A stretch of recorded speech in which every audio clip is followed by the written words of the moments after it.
Congressman Tambunting said na may source siya sa sinabi ko, story niya yon. Wala po sa ibigay na pangalan. I am standing by the Soto law. I will not reveal my source.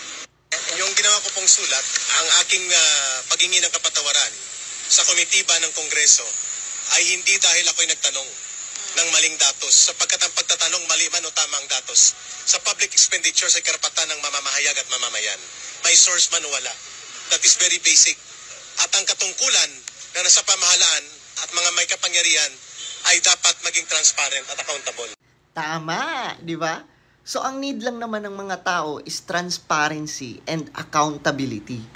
Di ba? Ang kailangan lang naman ng mga tayo, no, as taxpayer, is kung saan ba nila ginagamit ang pondo. Di ba? And, kumbaga, sa nangyari kasi right now, mga lords, walang balak ang Kongreso na i-reveal nila, no, yung tinanong ni Ka-Eric, di ba, na kung bilyon ba ang travel expense or pondo ni Romualdez.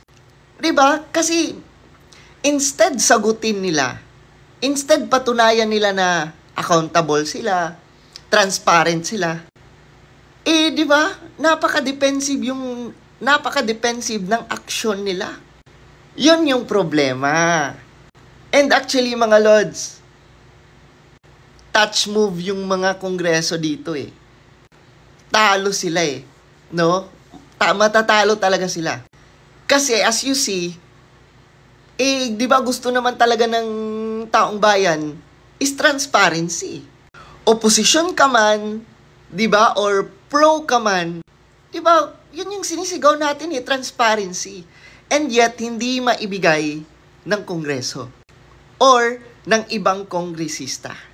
Bagkos, di ba, pasiga-siga pa sila at mas pinapairal yung kanilang kapangyarihan kesa sagutin lahat ng aligasyon, lahat ng tanong ng taong bayan.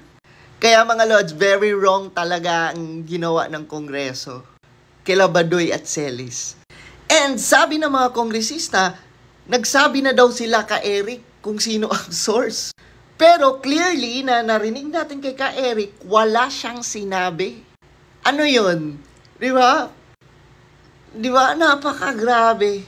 Napaka-manipulative ng ibang nasa Kongreso. Para ano? Para masabi lang ng ibang kongresista na nagwagi sila dahil sinabi na ang source. Pero ang totoo, hindi pala.